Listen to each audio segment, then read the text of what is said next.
William Blake told us, "Joy and woe are woven fine, a clothing for the soul divine. Under every grief and pine runs a joy with silken twine. It is right it should be so.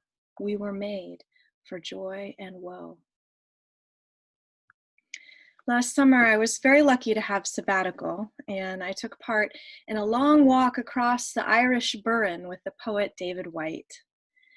David Whyte, like a lot of poets, is always saying something profound off the top of his head.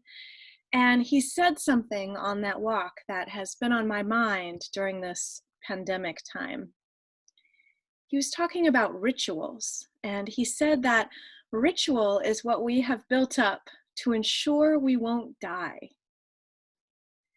We greet the sun, we greet each other, we mark milestones, we have special objects and special arrangements for those objects, special words, special actions, weddings, funerals, rituals that mark our most sacred times. Our rituals right now are interrupted, disrupted, changed.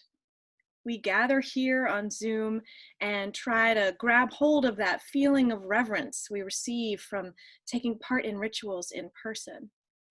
Between what is and what was, what the future holds, and what we wish it held, there is loss. We grieve the loss of life, of livelihoods, and of so many other things. Revolutionary love activist Valerie Kaur wrote recently, "With grief, there is no fixing it, only bearing it." And even in this time of physical distancing, we can find ways to bear it together. Author and Lutheran minister Nadia Boltz shared something she's learned about letting go of false optimism and accepting grief. She learned from U.S. Navy Admiral James Stockdale, who spent 8 years as a prisoner of war in Vietnam, and from Damien Eccles, who spent 18 years on death row for a crime he did not commit. Boltz points out, obviously stay-at-home orders and social distancing and the canceling of events is not even remotely close to prison. But those who have grown as people and not devolved as people during incarceration might just have some helpful wisdom for us right now.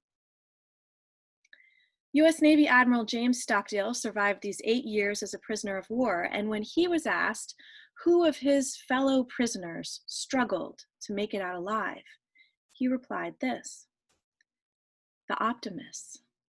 Oh, they were the ones who said, we're going to be out by Christmas," and Christmas would come and Christmas would go. And then they'd say, we're going to be out by Easter, and Easter would come and Easter would go. And then Thanksgiving, and then it would be Christmas again, and they died of a broken heart. So what is now called the Stockdale paradox is the ability to hold two opposing but equally true things at once. You must have faith that you will prevail in the end.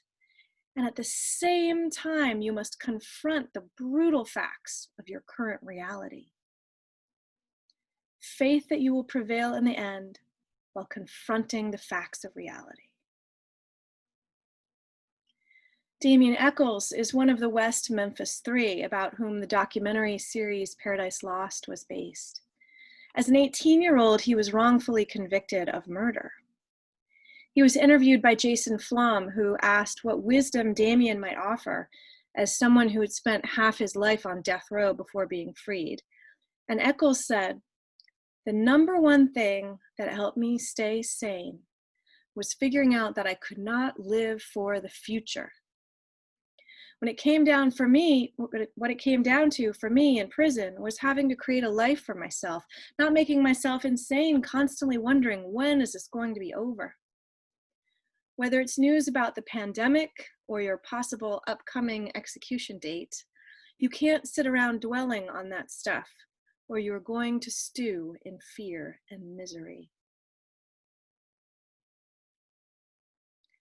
With grief, there is no fixing it, only bearing it. We will bear this together. We have to.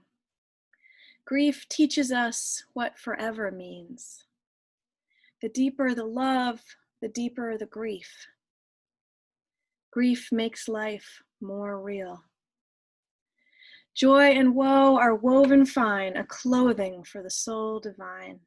Under every grief and pine runs a joy with silken twine.